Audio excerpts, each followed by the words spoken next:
बहुत अच्छा।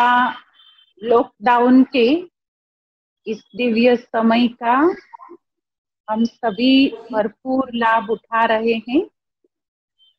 बाबा ने हम सभी को यह समय वरदान में दिया हुआ है। जो चीज वरदान में मिलती है वो हमेशा सहज प्राप्त होती है। तो समय को भी बाबा की तरफ से ये वरदान मिला है कि बच्चे जितना चाहे अपनी झोली को भरपूर कर लीजिए। हम सभी अपनी दिल से पूछे, हम कितना समय इस वरदानी वेला का सदुपयोग कर रहे, कितना कर रहे। एक समय ऐसा था जो हमारे पास अमृत वेला, मुरली क्लास और नुमा शाम के सिवाय कोई मार्जिन नहीं था, कोई स्कोप नहीं था जिसमें हम अपनी स्व उन्नति कर सके। हम इतने बिजी रहते थे, कोर्स कराओ, मुरलियां चलाओ, पाठशाला में जाओ, अपना बिजनेस करो, नौकरी धंधा करो, घर घर का कारोबार चलाओ, यही होता था। लेकिन पिछले 5 महीने से आप देखिए, उसने हमें रीडिंग के लिए, अपनी अवस्था बनाने के लिए कितना सारा भरपूर टाइम दिया। पिछले 5 महीने से हम सभी लगातार बाबा, वतन, मुरली, स्व उन्नति, बस बस यही धुन में लगे हुए। तो भगवान के द्वारा मिले हुए इस वरदानी समय का हम जितना ही अच्छा सदुपयोग कर लेते हैं, उतना ही भविष्य में आने वाले विकराल समय के अंदर अपनी अवस्था को, अपनी स्थिति को पावरफुल बनाने के हम कैपेबल बनते जाते हैं। मेरे भाइयों, मेरी बहनों, आगे चल कर के समय ऐसा आने वाला है। बाबा ने कई बार मुरलियों में ये कहा है, बच्चे नींद की बात तो छोड़ो। अभी 15-20 दिन पहले, 25 दिन पहले बाबा की मुरली का महावाक्य था, नींद की बात तो छोड़ो, माथा खुजलाने का भी टाइम नहीं मिलेगा।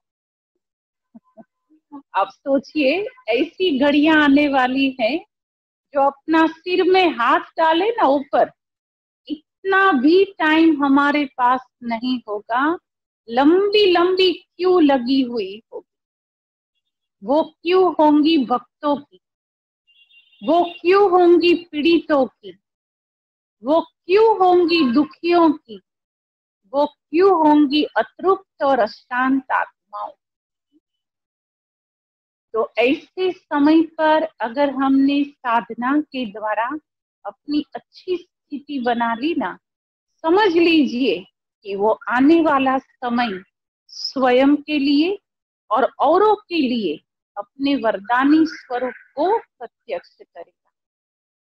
आप सभी बहुत ही अच्छी अभी भक्ति कर रहे हैं। मैंने यहाँ आप सभी की चैतन्य मूर्तियों का दर्शन किया, श्वेत आसन पर विराजमान है, कितने अच्छे संगठन में बैठे हुए हैं।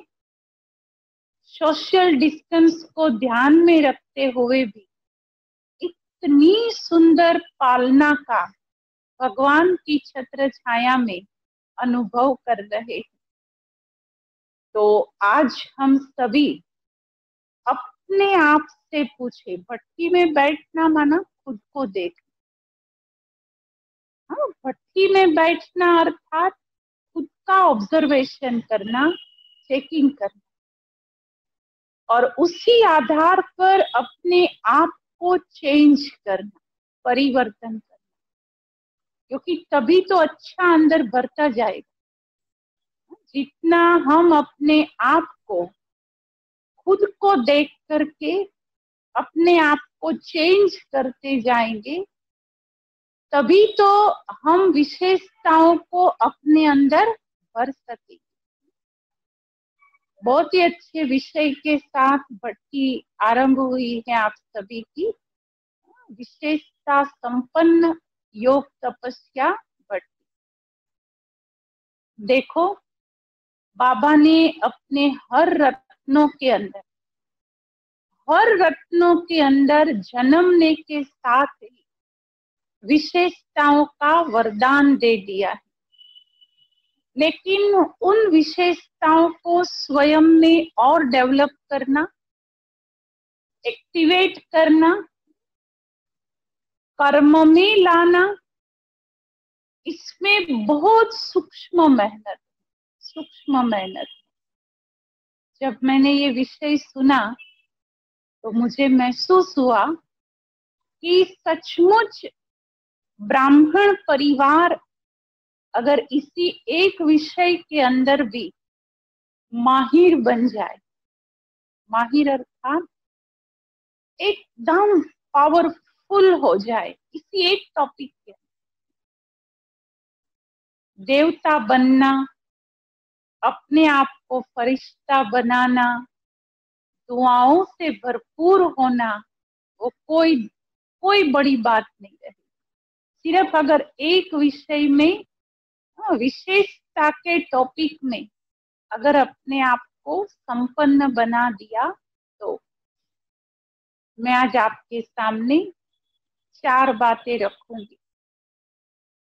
आप भी इस पर गौर करना, सोचना। विशेषताएं बाबा धारण करने के लिए क्यों कहता है? पहला क्वेश्चन, विशेषताओं को धारण करने के लिए क्यों भगवान इतना ध्यान खिंचवा रहा है? इस क्वेश्चन का आप स्वयं भी उत्तर ढूंढिए। पहली बात, बाबा विशेषता देखने के लिए और विशेषताएं धारण करने के लिए इसलिए कहता है कि विशाल ब्राह्मण परिवार है, और इतने बड़े ब्राह्मण परिवार की हर एक आत्माएं 5000 साल से परम धाम से नीचे उतर गई। कितने सबसे ज्यादा लंबी सफर, लंबी जर्नी वो ब्राह्मण आत्माओं की।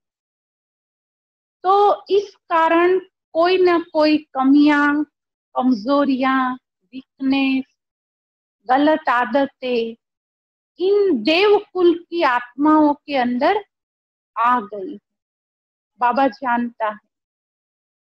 लेकिन संगम युग में बाबा के बच्चों का समय वेस्ट में न चला जाए, वेस्ट की तरफ जाए, इसलिए बाबा कहते हैं बच्चे हर आत्मा की विशेषताओं को देखो, हर आत्मा की विशेषताओं का वर्णन करो, स्वयं के अंदर भी उन विशेषताओं को धारण करते जाओ।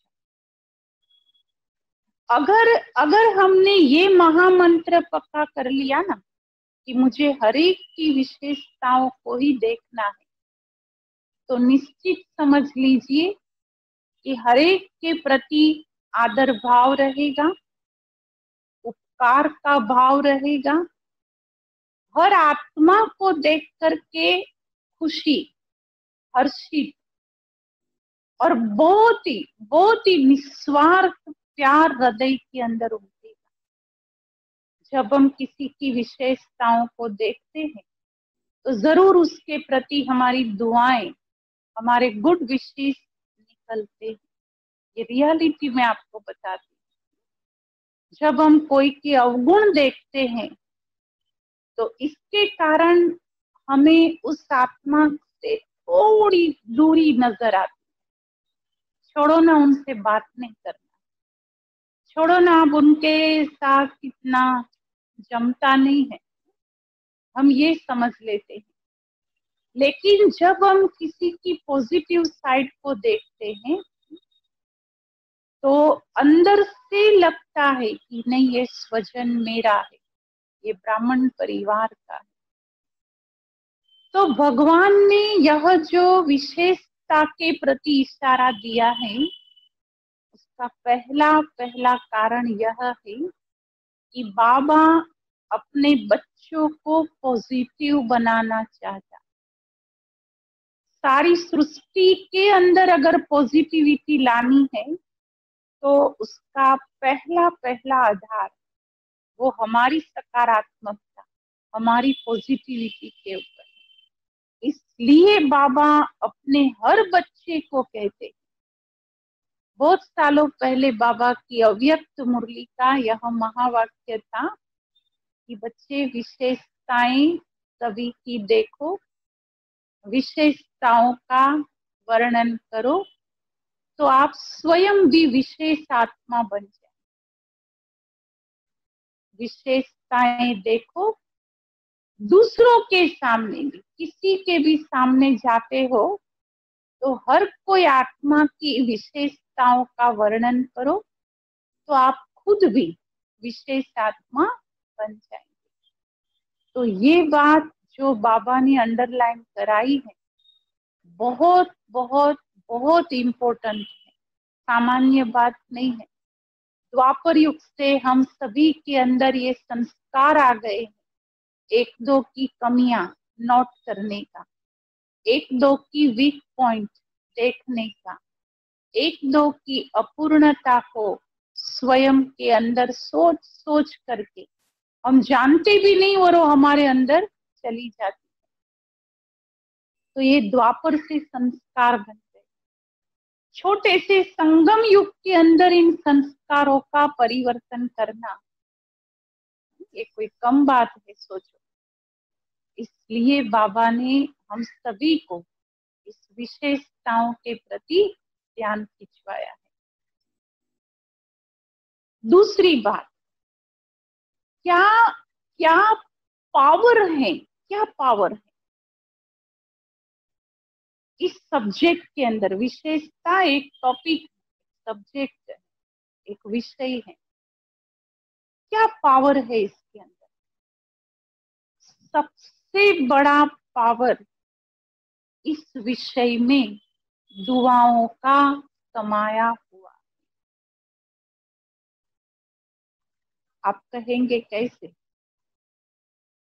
सबसे बड़ा पावर इस विषय में दुआओं का समाया हुआ। जब हम दूसरों की विशेषताओं का वर्णन करते हैं, आप सभी ने देखा होगा स्टेज पर कोई प्रोग्राम चालू होने पर है, जैसे मान लो कोई बड़ी हस्ती आई है और उस हस्ती के स्वागत में हम क्या करते हैं? उनकी विशेषताओं का ही तो वर्णन करते हैं। यही तो कहते हैं ना कि आप बहुत गुणवान हैं, बहुत पुराने हैं, आपके द्वारा बाबा ने बहुत सेवाएं कराई है, आपका स्वभाव बहुत सरल है, आप नम्र चित्त हैं। इतना सारा हम स्टेज से अनाउंस करते हैं। तो जब भी हम किसी भी आत्मा की विशेषताओं को देख करके उसका वर्णन करते हैं, आपने देखा होगा वो स्टेज पर बैठी हुई महान आत्मा के चेहरे के हाव भाव कितने खुशी के और प्रसन्नता के होते हैं जब हम उसकी अच्छाई का वर्णन सभी के सामने करते हैं। तो चेहरे के ऊपर खुशी आना ये दुआ है।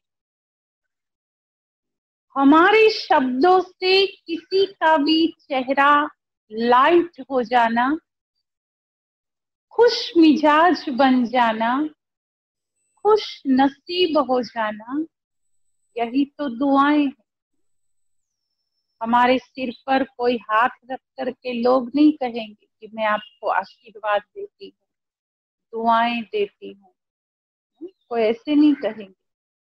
परंतु जब हमारे शब्दों से किसी का दिल खिल उठता है, जब हमारी वाणी से किसी का चेहरा प्रसन्न हो जाता है, तो यही दुआएं। जब हमारे बोल किसी के चेहरों को टेंशन में ले आते, किसी के वाणी को दर्द भरी बना देते, जब हमारे बोल किसी के हृदय को ठेस पहुंचाते, तब आप उनका चेहरा देखना, तब चेहरा देखना, चेहरे के ऊपर उदासी आ जाएगी, चेहरे के ऊपर दर्द के चिन्ह आ जाएंगे, चेहरा एकदम छोटा हो जाएगा, मायूस हो जाएगा। तो ये जो उनके अंदर से बैड वाइब्रेशन निकल रहे हैं, वही तो बद दुआएं, वही तो बद दुआएं।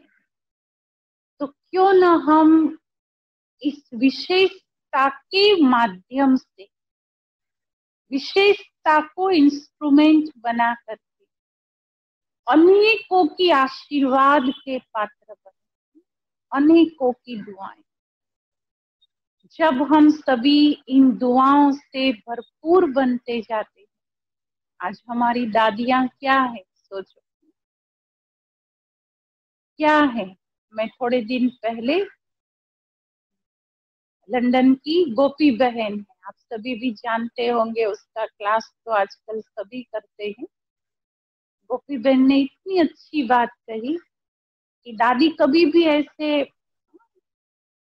गाल पर, होठ पर, यहाँ हाथ घुमा के ऐसे कभी प्यार नहीं करती, लेकिन दादी का ज्ञान युक्त प्यार था, ज्ञान युक्त स्नेह था। उनकी स्नेह भरी शिक्षाएं ही उनका प्यार। कितनों की दुआएं और आशीर्वाद लेकर के दादी गई, आप सोचिए। देखते ही, दादी को देखते ही सभी के अंदर एक एक अनोखी खुशी आ जाती। 25,000 की सभा के अंदर एक खुशी की लहर छा जाती, लहर छा जाती। तो ऐसी ऐसी दुआओं से संपन्न होकर के हमारी दादी विदाई लेकर के गई।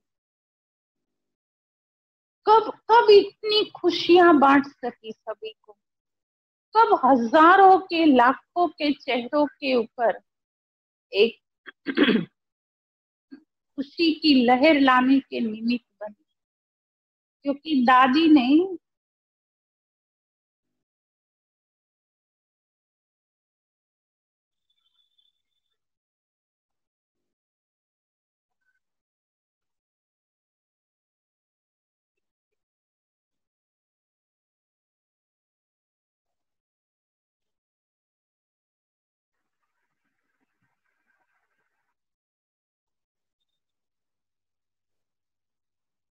क्योंकि दादी ने कभी भी, कभी भी किसी के भी अवगुण को नहीं देखा, कोई के भी अवगुण को नोट नहीं किया, न खुद ने किया, न किसी को करने भी दिया। मुझे याद है, दादी जी के पास अगर कोई इधर उधर के समाचार, व्यर्थ बातें लेकर के जाता था, दादी ने एक बार सभा में कहा था कि मेरे पास वेस्ट का 1% भी नहीं, 1%, आप सोचिए। और फिर दूसरा वाक्य दादी ने कहा, किसी की ताकत है, किसी की ताकत है जो मेरे पास आकर के कोई की बुराई सुना करके जाए। इतने इतने ऑथोरिटी के बोल, पावरफुल शब्द थे, जो महसूस, वैसे भी दादी ऑथोरिटी की देवी थी, आप सभी को भी पता है ना, कितनी खुद के लिए कितनी स्ट्रिक्ट थी। तो दादी ने जो अपने अंदर 0% वेस्ट खत्म कर दिया, जरा भी नहीं। उसके कारण दादी जी के व्यक्तित्व के अंदर, पूरे व्यक्तित्व के अंदर इतनी अतीन्द्रिय सुख, इतनी अतीन्द्रिय सुख, खुशी, शांति और भरपूर तपस्विनी बनी। इसलिए बाबा हम सभी को ये विशेषताओं का चश्मा पहनने के लिए कहते हैं, विशेषता संपन्न जीवन बनाने के लिए कहते हैं। तीसरी बात, क्यों क्यों ये विशेषताओं को देखने का नजरिया अब आंखों में फिट कर लेना जरूरी है? क्यों जरूरी है? उसके पीछे और एक कारण है। मनोविज्ञान ये कहता है, जो दुनिया के बड़े बड़े साइकियाट्रिस्ट हैं वो भी इस बात को अब मानने लगे हैं कि हम जो देखते हैं, जो सुनते हैं, जो सोचते हैं, वो लोग तीन बातें कहते हैं। अंडरलाइन कर लेना इसको। हम जो देखते हैं, जो सुनते हैं, जो सोचते हैं, वही हमारे अज्ञात मन में, अज्ञात मन माना सबकॉन्शियस माइंड में चला जाता है, और वहीं से हमारा पूरा बॉडी कंट्रोल हो रहा है। आप सोचिए, अगर अंदर सबकॉन्शियस माइंड में देखना, सुनना और सोचना तीनों विशेषताओं से संपन्न गया, तो क्या क्या क्या कमाल होंगी। आप सोचिए, देवता बनना तो एकदम सहज हो जाएगा। और अगर उसके अंदर हमने किचड़े को डाला, व्यर्थ को डाला, क्योंकि व्यर्थ हर जगह पर है, बड़ों में भी है, छोटों में भी है, महारथियों में भी है, नयों में भी है, पुरानों में भी है। मुझे डिसाइड करना है, मुझे डिसाइड करना है कि मुझे क्या एक्सेप्ट करना, क्या एक्सेप्ट करना। हम सभी ने हंस को देखा है। सरस्वती का जो वाहन है ना, सरस्वती माना ज्ञान की देवी, उस ज्ञान की देवी सरस्वती का वाहन वो हंस है। हंस अर्थात जो विशेषताओं को ग्रहण करते, हंस अर्थात जो हर एक की अच्छाई को देखते, तभी तो हम ज्ञान की देवियां बन सकते हैं। भक्ति मार्ग वालों ने जो जो देवियों के वाहन दिखाए हैं ना, वो बहुत ही राज युक्त है। बहुत बुद्धि का उपयोग करके उन्होंने ये सब साधन बनाए, देवियों के वाहन तैयार किए। हर देवी का जो अपना अपना वाहन है, वो एक एक एक एक पावरफुल सद्गुण के साथ जुटा हुआ। क्यों ज्ञान की देवी माँ सरस्वती को हंस ही दिखाया? इसलिए कि जब तक हमारा नजरिया परिवर्तन नहीं हुआ, हम ज्ञान स्वरूप नहीं बन। हंस का नजरिया क्या है? सोचो, आप सभी आज भट्टी में बैठे हैं ना, आपको एक छोटा सा होमवर्क देती, छोटा सा, और 1 मिनट का टाइम देती। हंस की क्या क्या क्वालिफिकेशन, क्या क्या विशेषताएं हैं, वो आप नोट करिए। बहुत सारी नजर आएगी। लिखिए, हाँ लिखिए आप सभी। हंस की विशेषताएं,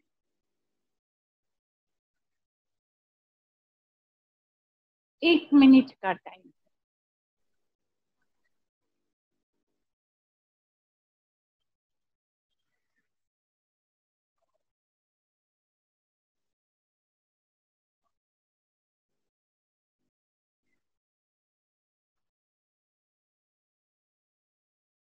सभी चिंतन करें,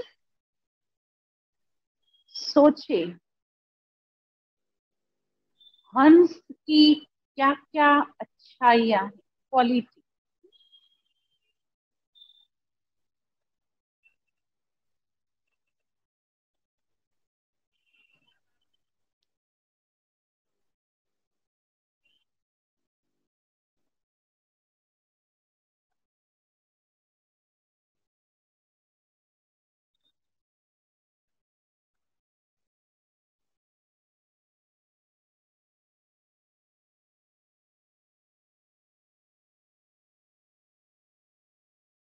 ओके, 1 मिनट हो गया। आप सभी ने जरूर नोट किया होगा। हंस की कुछ एक विशेषताएं हम जानते हैं। वो नीर और क्षीर, जल और दूध को अलग कर सकता है। दूध पी लेता है, पानी छोड़ देता है। वो कंकड़ और मोती को भी अलग करके मोती खा लेता है, कंकड़ को छोड़ देता है। ये विशेषताएं हम जानते हैं।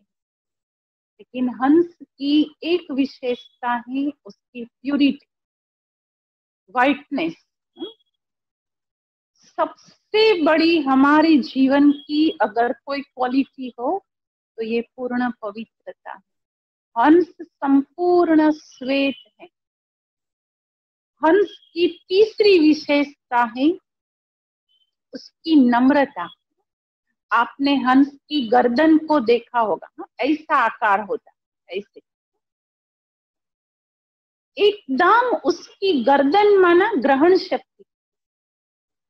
जो नम्र है वही अच्छाई को स्वीकार कर सकता है, किसी के बातों को, किसी के द्वारा मिले हुए अच्छे ज्ञान को अपना सकता है। ये हंस की क्वालिटी, नम्रता। हंस की चौथी विशेषता है वो जल में रहता है, लेकिन जल से ऊपर रहता है। वो पानी में है। बाबा कई बार कहते बच्चे संसार सागर में रहो, लेकिन वो पानी आपको डुबो न दे, उनके प्रभाव से मुक्त रहे। उसी प्रकार हंस की एक और विशेषता है। हम बहुत सालों पहले यूरोप गए थे। हमने वहां पर हंस एक एक सरोवर में ले गए। बहुत सुंदर वहां नौकाएं चल रही थी, बोट्स चल रही थी। उसमें हम लोगों को बिठाया और ले गए वहां पर जहां बहुत बड़ा हंसों का संगठन, इतना विशाल तालाब, लेक, काफी बड़ा लेक, और वाइट टू वाइट और काफी अच्छे संगठन। एक भी हंस आपको अकेला घूमता हुआ नजर नहीं आएगा। संगठन की शक्ति हंस के अंदर है। सब एक दो के साथ आगे पीछे ऐसे चलते। तो इन सभी विशेषताओं को धारण करना ये है हंस बुद्धि बनना। और जब हम इन विशेषताओं को धारण करते हैं वो तभी हो सकती है कि जब हम दूसरों की विशेषताओं को देखते। अगर मेरा नजरिया विशेषताओं पर है तो मैं संगठन के अंदर सेट हो सकती हूँ। ये आप निश्चित समझ लीजिए, निश्चित समझ। अगर मेरा वीक पॉइंट देखने का नजरिया है, अवगुण देखने का नजरिया है, मैं संगठन में नहीं टिक सकती, ज्यादा लंबा टाइम नहीं टिक सकती। थोड़ा टाइम टिकेंगे, साल, 2 साल, 3 साल। लेकिन अगर मेरी अवगुण ग्राही दृष्टि है ना, तो बड़ों से दूर, साथियों से दूर, संगठन से दूर। भगवान ने इतना बड़ा जो संगठन रचा है, आज 12 लाख भाई बहने एक मत होकर के चल रहे हैं एक बाप की श्रीमत पर। उसके पीछे कारण क्या है? बाबा ने हम सभी की विशेषताओं विशेषताओं को नोट किया। अव्यक्त बाप दादा जब आते हैं तब इसी विषय को लेकर के आते हैं जो आप सभी की भट्टी का टॉपिक। पहली 5, 7, 10, 15 मिनट बाबा बच्चों की विशेषताओं का वर्णन करते। पिछले रविवार को आप सभी ने जरूर इस बात को नोट किया होगा, इतनी अच्छी अच्छी विशेषताएं, श्रेष्ठ आत्माएं हो, देव आत्माएं हो, फोटो में कोई आत्माएं हो, संसार के आधार स्तंभ हो, उद्धार मूर्त हो, कितने सारे बाबा ने हमारी विशेषताओं का वर्णन शुरुआत में ही किया। और उसके बाद बाबा हमें अपनी वीक पॉइंट नोट पर दिलाते, उसके बाद कहते हैं कि अब अलबेलापन छोड़ना पड़ेगा, अब भक्त आपका इंतजार कर रहे हैं, अभी तो वो पर्दे के पीछे हैं, दुविधा के पर्दे में है, लेकिन वो आपकी राह देख रहे हैं। आगे चल करके ये दुविधाओं का पर्दा हट जाएगा। कितने अच्छी तरह से बाबा ने पहले वर्णन किया विशेषताओं का, और फिर बताया हमें अपनी ही कमियां और कमजोरियां भी। ये भगवान का तरीका अपनाने जैसा है, अपनाने जैसा है। किसी को भी अगर टोकना है, रोकना है, उनकी वीक पॉइंट बताना तो पड़ेगा ना, दिखाई देता है आंखों से, और हम देखते हुए भी न देखे, कुछ कहे ही नहीं, तो आगे चल करके वो आत्माएं ही हमको कहेंगी कि आपने हमको ध्यान पर क्यों नहीं दिया। तो हम बड़े हैं, हम निमित्त हैं, हम सीनियर हैं, हमें जरूर हमें उनकी बातों को नोट कराना होगा। लेकिन ये भगवान का तरीका बहुत अच्छी तरह से अपनाने देता। पहले उनकी यथार्थ विशेषताओं का वर्णन करें, यथार्थ विशेषता, और उसके बाद उसकी जो भी गलतियां, छोटी सी गलती हुई है, वो उसके ध्यान पर खिंचवाए। भंडारे में सेवा कर रहे हैं कोई, और हम उसको सीधा टोक दे, सीधा, आपने तो सब्जी जला दी, आज आपने तेल गिरा दिया, आप तो बिल्कुल क्लीन नहीं रखते हो, भंडारा जरा भी क्लीन नहीं रखते, ठीक नहीं, ऐसे नहीं, ऐसे नहीं। पहले उसकी यथार्थ महिमा करें।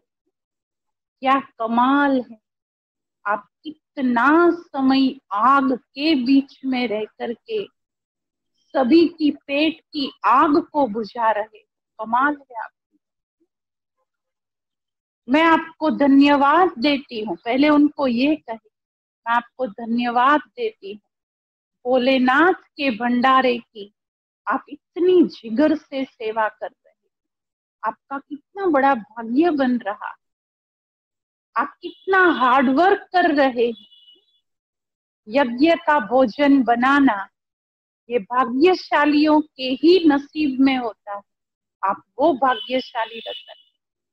लेकिन मैं आपको एक छोटी सी बात ध्यान पर दिलाना चाहती हूँ, ये बाबा का भंडारा है, सप्ताह में एक बार इसको जरूर पूरा निकाल करके क्लीन करे तो कैसा रहेगा, कैसा रहेगा, आपको कैसा लगेगा। हम भी आपको मदद करने आए, इस तरीके से हमने उसको अगर कहा,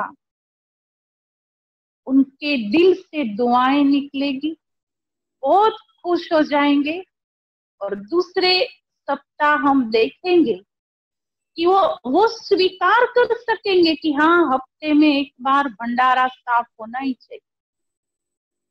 हमारे मधुबन में होता है, यहाँ हमारे सभी सेंटरों का भी नियम है, हर बुधवार को, सतगुरुवार होता है भोग का, बुधवार के दिन सारा की सारा भंडारा बाहर निकलता है। सब कुछ, दाल चावल, जो भी मसाले हैं, जो भी बर्तन है, सब कुछ भंडारे से हर चीज बाहर निकलती है और पूरा भंडारा क्लीन होता है। पूरा भंडारा, सिर्फ नीचे से साफ किया वो नहीं, पूरा भंडारा क्लीन। ये हमने मधुबन से सीखा, बाबा के घर से सीखा है। तो ऐसे जब हम किसी को टोकते हैं तो उनका दिल दर्द नहीं करता, लेकिन उनका दिल स्वीकार करता है और वो आत्मा वो कार्य करने के लिए प्रोत्साहित होती है।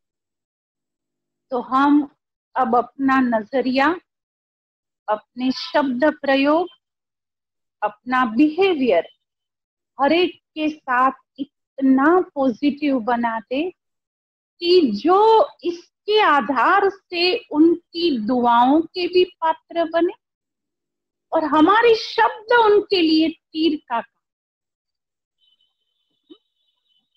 कल की मुरली आप सभी को जरूर याद होगी।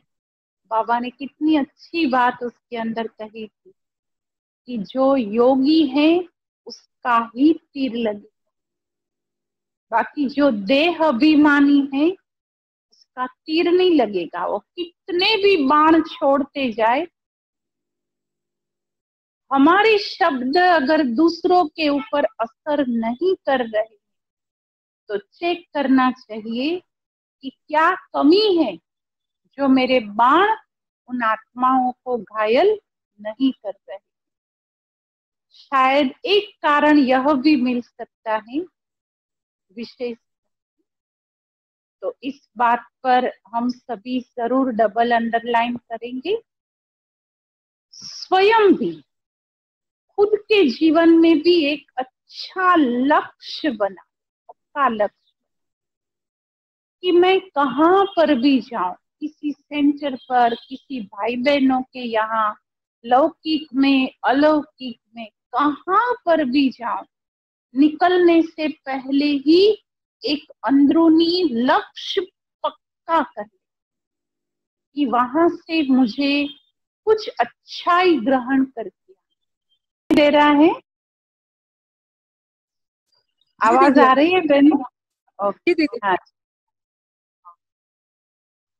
अच्छा, तो हम बात कर रहे थे कि हम कहीं पर भी जाएं तो एक अंदरूनी दृढ़ संकल्प लेकर के जाएं कि मुझे हर एक आत्मा की कोई ना कोई एक विशेषता को धारण करके ही आना है। जब हमारी दृढ़ता, हमारी इनर पावर विशेषताओं को देखने में लग जाएगी तो निश्चित ही हम जब भी जाएंगे पहले से ही हमारा नजरिया उन आत्माओं के अंदर रहे हुए सद्गुणों के प्रति रहेगा। और अगर कोई वीक पॉइंट उनमें होंगी भी तो भी हम उसको साइड में करने के ताकत अपने आप के अंदर भर सकेंगे। नहीं तो 63 जन्म के हमारे संस्कार ऐसे बन गए हैं कि जिन संस्कारों में हमें वीकनेस ही नजर आती है। तो अभी हमेशा एक एक दृढ़ संकल्प, जैसे हम कभी बाजार में जाते हैं, मार्केट में जाते हैं, तो हमेशा जो अच्छी चीजें हैं, जो उपयोगी हैं, वही लेकर के आते हैं। क्या समझते हैं आप सभी? वही तो लेकर के आते हैं। जो काम की नहीं है, जो वेस्ट है, जिनसे घर के अंदर वेस्ट बढ़ने वाला है, डस्ट बढ़ने वाली है, वो चीज हम थोड़ी कभी लेकर के आते।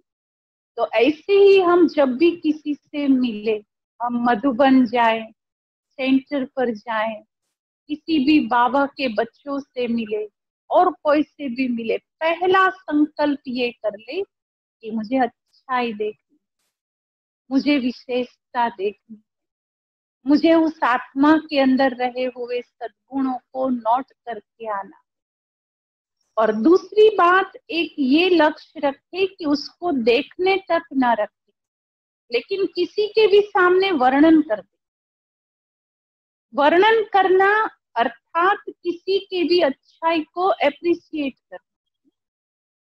जब हमारे अंदर किसी की भी देखी हुई अच्छाई को एप्रिसिएट करने का एक अच्छा गुण आ जाता है ना, उनसे हमें बहुत सारे फायदे।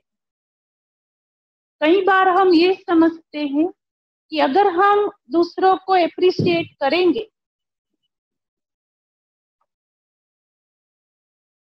हम दूसरों को एप्रिशिएट करेंगे तो उसका ईगो लेवल बढ़ जाएगा। कई बार ये कहते हैं भाई बहन कि किसी का ईगो लेवल बढ़ता है। हमें उसका नहीं देखना है, हमें खुद का देखना है कि जब मैं किसी की महिमा और यथार्थ महिमा करती हूँ तो उसके सद्गुण और ज्यादा बढ़ते हैं। हाँ, ये ईश्वरीय नजरिया है।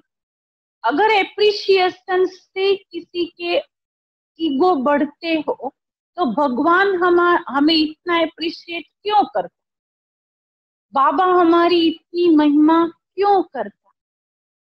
जब हम किसी की भी विशेषताओं का वर्णन करते हैं तो उसके अंदर वो विशेषताएं और ज्यादा डेवलप होती है। उनको ऐसी भावनाएं पैदा होती है कि मैं और ज्यादा कुछ अच्छा करूं, मैं और ज्यादा कुछ अच्छा करूं। बाबा ने महिमा कर कर कर करके तो हमें इतनी ऊंची मंजिल पर पहुंचाया है। हम इतने गुणवान कैसे बने? सोचो, बाबा हमारी वीक पॉइंट ही नोट करता रहा हो, बाबा हमारी अपूर्णता के ऊपर ही ध्यान खिंचवा रहा हो, अगर भगवान ने यही काम किया होता तो आप सोचिए कि हम अपने आप के अंदर सद्गुण भर सकते थे? कभी नहीं। हमारी मधुबन में मैंने देखा है, बड़ी दादी थी, प्रकाश मणि दादी। हम लोग रोटी डिपार्टमेंट में होते थे हमेशा। गुजरात का जब सेवा का टर्न होता है तो हमारे सूरत को हमेशा के लिए रोटी डिपार्टमेंट मिलता है। तो जब हम रोटी की सेवा में होते थे और मुझे याद है बड़ी दादी आती थी भंडारे में चक्कर लगाने के लिए, तो दादी हमेशा एक शब्द जरूर कहती, बाबा गोल रोटी गोल, राउंड। रोटी गोल होती है ना, तो इतना प्यार, मुझे दादी का आज भी वो शब्द याद कि रोटी कितनी सुंदर, आप गुजराती रोटी कितनी अच्छी बनाते हो, फुल्का, दादी उसको फुल्का कहते, पूरा फूल जाता था, पूरा, दोनों ही उसके लेयर्स अलग हो जाते, इतनी अच्छी रोटियां बनती। तो दादी इतनी खुश होती थी, और दादी के मुख से जब ये शब्द निकलता था ना कि वाह गुजरात की माताएं, अब तो कितनी अच्छी रोटी बना रही हो, तो सभी के चेहरे के ऊपर जो रौनक आ जाती थी। 4-4 घंटा, 6-6 घंटा जो रोटी बेला ना, वो सारी थकान सभी की दूर हो जाती। आप सभी के चावल फेमस है, वैरायटी राइस फेमस है, हम जानते हैं। साउथ के अंदर जो राइस की वैरायटियां बनती हैं, मुझे नहीं लगता सारी दुनिया में कहीं भी नहीं बनती हो। तो हर स्थान की, हर जोन की, हर क्षेत्र की अपनी विशेषता है। उनको देखने की दृष्टि अगर हमने बना ली, हम खुद भी सुखी और सामने वाला भी सुखी।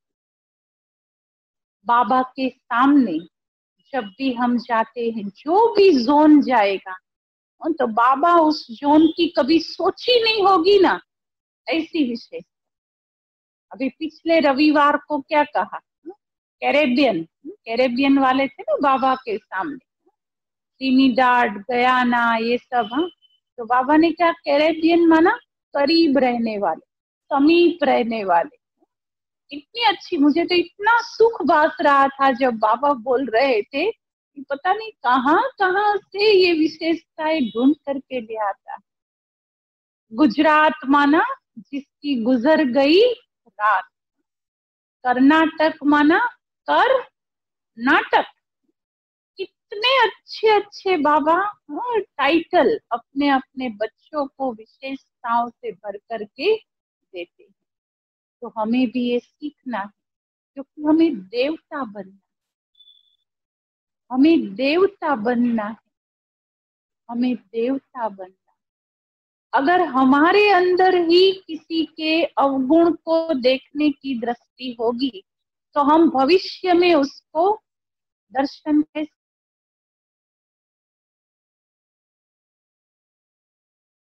कर सके। आने वाले समय के अंदर हम उसको वरदान कब देंगे, कैसे दे पाएंगे। कभी भी कोई भी देवी या देवता के सामने, चाहे कोई चोर भी जाता है, चाहे कोई डाकू भी जाता है, कितना भी अवगुण वाला व्यक्ति जाता है, लेकिन देवी का हाथ हमेशा उसके लिए वरदानी होता है। ये यादगार इस विशेषता संपन्न भट्टी में समाई हुई, इस भट्टी में समाई हुई। तो इसलिए हम सभी इस बात पर डबल अंडरलाइन करें, आप सभी तो है ही विशेषता संपन्न आत्माएं, क्योंकि आप रहते ही ऐसी विशेषताओं की खान बाबा की, दादियों की दिल पर चढ़ी हुई आत्मा, आदरणीय लक्ष्मी दीदी जी की पालना में पल रहे हो। तो इसलिए बहुत सौभाग्यशाली हो। दीदी का तो पूरे यज्ञ के अंदर नाम है, उदारता की देवी है, अनेकों की पालना करने हारी पालनहार माँ का पाठ दीदी का है। मुझे याद है जब शांतिवन नया नया बना था, तब दीदी वहां पर काफी समय, मैं समझती हूँ 6-8 महीना वहां रहे थे। आज भी शांतिवन निवासी भाई बहने लक्ष्मी दीदी को बहुत प्यार से याद करते हैं। पिछले साल जब मैं वहां पर आई थी, इतना सुख लेकर के गई थी, बहुत कुछ सीख कर, बहुत कुछ सीखने को वहां से मिला था। और जो हमने वहां सीखा, इतने लाइट दीदी को मैं देखती थी, इतना बड़ा जोन संभाल रहे हैं इतनी बहनों को, लेकिन फिर भी अमृत वेले आना माना आना ही, कैसी भी तबीयत है तो भी सामने बैठ करके सबको प्रकाश देनी ही है। इतने अच्छे अच्छे पावरफुल दीदी के जीवन के नियम मैंने देखे। तो आज आप सभी से मिलना हुआ, मुझे तो यही महसूस हो रहा है कि मैं आ गई हूँ आप सभी के पास, बीच में रिट्रीट से पहुंच गए हैं। तो वही सुख के दिन आज भी याद कर रही। बाकी आप सभी को बहुत बहुत थैंक्स दीदी, आपने हमको इतना अच्छा सेवा का मौका दिया, इसलिए आपका बहुत तहे दिल से धन्यवाद करते हैं। ओम शांति।